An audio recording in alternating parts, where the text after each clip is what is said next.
History is full of firsts. It's one small step for man, one giant leap for mankind. Many of those firsts shaped our way of life. For 70 years, KPRC Channel 2 has been proud to be pioneers in shaping television and Houston history. In a state the size of Texas, everyone can enjoy. Calls in the storms Thursday.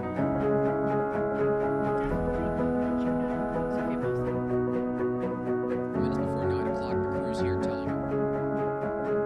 For the first time in a long, they had 11. See the some of your men. Isn't it good to work for a place that has a sense of history? And indeed it is. See, taking the president from Spring to College Station following his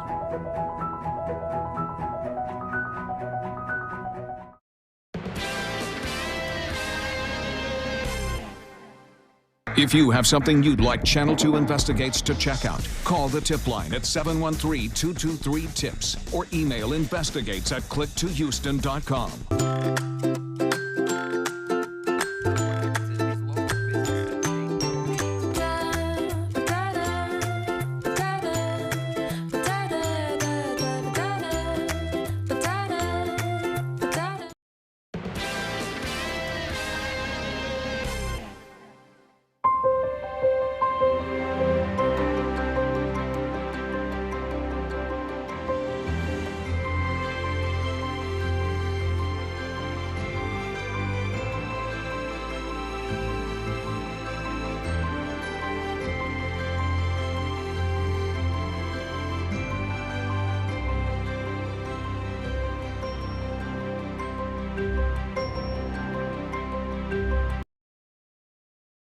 Channel 2 News begins right now with breaking news.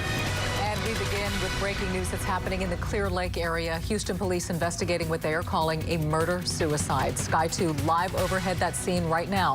Here's a map of that location, Heatherdale Drive near El Dorado Boulevard. Again, that's in the Clear Lake area. Our Jacob Rascone just arrived on scene. And Jacob, what have you learned about this? Yeah, Andy and Dominique, I just spoke to a lieutenant with the Houston Police Department. He tells us we're talking about an elderly couple over 65 years of age, believed to be a husband and wife, and they are dead in an apparent murder-suicide. I'll get out of the way so you can look at the house. Investigators, as you can tell, are still on the scene. Neighbors, of course, are also out and about asking questions. The call came in, we're told, at about 2:19 today, and they came and they discovered the man and the woman dead inside of that home, again in an apparent murder-suicide. And again, we're talking about an elderly couple, I'm told by a lieutenant with the Houston Police Department, a man and a woman over 65 years old. We are just arriving, and there is no other information available. The lieutenant says they're still trying to determine, or at least they have not released yet, exactly how it happened and any other details related to this. So two people, again, over the age of 65, believed to be husband and wife, dead in an apparent murder-suicide. We're live in Clear Lake. I'm Jacob Rascone. Dominique and Andy, back to you. All right, Jacob, thank you. And now to our weather whiplash. Yet another cold front on the way. A temperature drop that we'll start feeling in just a few hours. Chief Meteorologist Frank Billingsley is here with the timeline for those falling temps. And I'll tell you, you'll know it when it gets to you. These temperatures are dropping 20 degrees, and it's windy with this front. You can see the 40s up to our north, 53 in Dallas, San Angelo, 55 now in San Antonio. Where's all that cold air coming?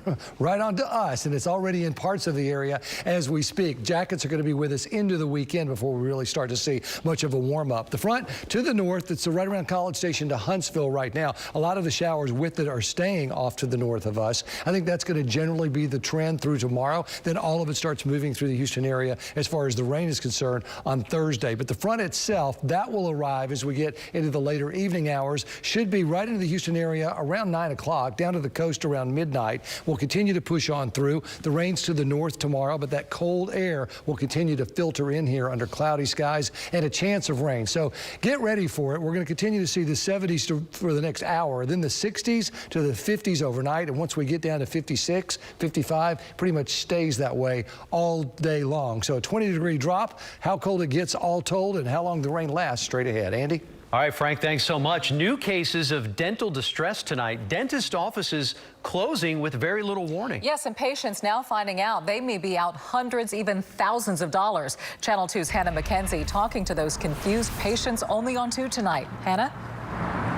That's exactly right. The doors here completely locked, the phone disconnected, their website is down. And tonight, we're learning there may be more than meets the eye to these Signature Smiles closures. This is the State Board Dental Examiner's response to my complaint. Caught in a dental deadlock. Nikki Robinson out $4,800 for her son's braces after Signature Smiles shut down. All of a sudden, doors shut, no answers, no phone calls returned, I've even emailed them. Haven't got any response from anyone. A text message sent 2 days before they locked their doors let patients know the Humble office was closing and merging with their Garden Oaks and Woodlands locations. Garden Oaks also now closed. And the Woodlands office? We have been calling that office continuously, no answer. Someone finally reached them and the response was given to them that they don't have access to any of our records. At the center of it all is Dr. Terry Lee, says attorney David Tang. Tang is representing former Signature Smiles employee, Dr. Kathy Wynn. He says the office closures are just the tip of this iceberg. Signature Smiles took the extreme step of closing down when they didn't have to avoid having to turn over records to Dr. Wynn to show that there was this massive fraudulent billing that was going on. The issue, Tang says, revolves around Wynn's National Provider Identifier number. Dr. Lee billed out for work that he did under Dr. Kathy Wynn's number, right? And he collected the money. Tang has spoken with several former Signature Smiles patients, anticipating he'll soon be representing them too. Robinson says she may be his next client. We just want our treatment completed. To me, I think that that's fair. And a Facebook group has been started by several of those former Signature Smiles patients. As of tonight, there are more than 60 people on there. I reached out to Dr. Lee multiple times today, went to his home, called his phone number, emailed him, went to different locations around Houston. I have not yet heard back from him. Reporting live in Independence Heights, Hannah McKenzie, KPRC, Channel 2 News. Thank you, Hannah. We do hear about these stories from you, our viewer. If you have a concern, something you'd like us to look into, please contact 713-223-TIPS. You can also email us at storyideas@kprc.com. Channel 2 Investigates showed you this last week, a massive collection of African art stashed in a county maintenance shed. 6 days after our report first aired, there is still no accounting of how it got there or who owns it. But there is one update tonight. Channel 2 investigator Mario Diaz joins us. And Mario, I understand there was some activity at that shed today. Yeah, Dominique, Andy, hard to believe, but officials remain baffled over all the African art Channel 2 Investigates recently uncovered and exposed. Hundreds of pieces stored inside of a Harris County maintenance shed under the control of Commissioner Rodney Ellis. This afternoon, Channel 2 Investigates was back at the shed where we found officials from the Harris County Fire Marshal's office. That office tells Channel 2 Investigates their team was on site conducting a fire and life safety inspection of the building to ensure that it has all of the appropriate systems in place. Also at the facility today, the county's appraisal district. That office tells Channel 2 Investigates they are still completely uncertain as to who owns the art. In fact, the appraisal district says it has plans to not only determine the ownership, but also to bring in an expert to appraise everything, as it may have serious tax implications. Now, experts have told Channel 2 Investigates the artwork is priceless. Commissioner Ellis is not talking. However, he did make it clear a week ago he is working with the county attorney to clean this up in order to get it on a future agenda. And by the way, Andy and Dominique, the next commissioner's court is set to take place next Tuesday. Wow, a lot of updates there, Mario. Thank you. All right. A new development tonight following a deadly crash. The family of one of the 2 people killed when a cement truck lost its load is now taking legal action. That incident happened just off Old Humble Road on Friday. LaTanya Earl was killed when another driver slid on the cement and hit her car head on. The second driver, Selvin Palacios, was also killed. Earl's family filed a wrongful death lawsuit against Lattimore Materials Corporation. Earl was an award-winning gospel artist and a mother of 3. And now to a developing story out of Liberty County, a head-on crash that killed 4 people. We have photos from the scene courtesy of Bluebonnet News. Tonight, we are learning new information about some of those victims. Channel 2's Bill Barajas live in Dayton, where he spoke with the family of one of those victims. Bill? Well, 2 of the 4 victims in that deadly crash here on State Highway 146 were actually distant relatives. We spoke to the family this afternoon. They're telling us they are leaning on each other right now for comfort.